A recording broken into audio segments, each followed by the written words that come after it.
Епископ Вениамин Милов. Письма из Владимира.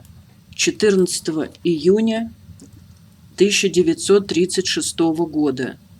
Дорогие о Господе, как мне сильно хочется хоть капельку поднять ваш дух в его бодрости пред Богом.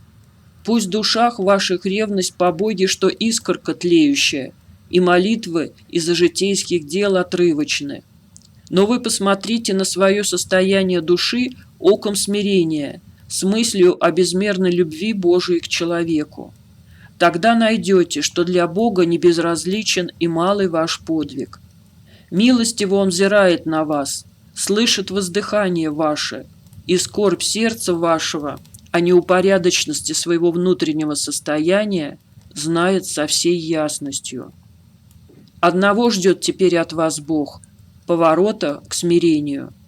Небо с благодатью близко к нам не тогда, когда мы парим вверх мыслями, а когда волей изгибаемся вниз смиренно.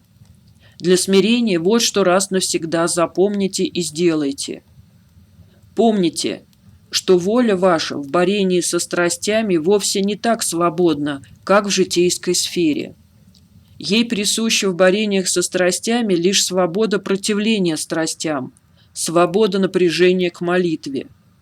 Но не победить себя нельзя, не искоренить ни одной страсти, без наития силы Божией вы не сможете, без особого приосенения вас благодатной силой, во всяком случае, соблазнительным и выводящим из равновесия душевного. Ввиду этого возьмите себе за правило так мыслить.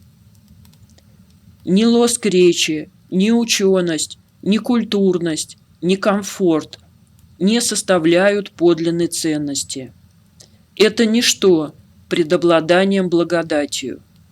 Вне силы Божией мы нули, люди плача, воплощение немощи. Без Бога нам никогда не сделаться лучше. В то же время наличное устроение нашего духа ужасно. Душа буквально болячка, пламенеет вся то страстями, то требовательностью до безумия и капризов. Что же делать? Вот что. На всяком переходе, ко всякому размышлению, ко всякому делу, каково бы оно ни было, ко всякому разговору, мысленно от всего-всего сердца говорите Господу: «Господи, без Тебя я погибшая овча. Подготови меня к делу и разговору. Господи, благослови».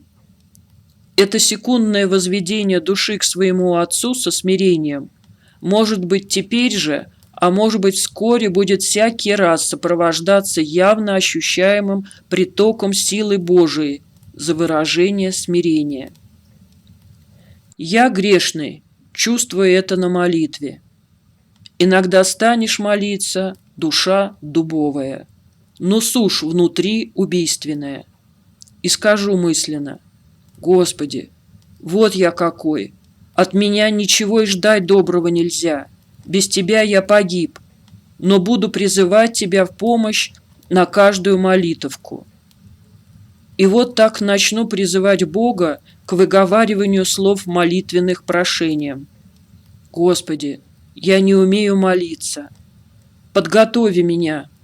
Повторяю терпеливо свою мольбу пред всякой молитвой. И ощущаю, как искра Божия начинает пронизывать меня до слез. Об этом я не писал бы вам, если не хотел бы ободрить ваш дух, чтобы помнили вы: Господь близ и вот-вот скажет вашему сердцу: «Я здесь».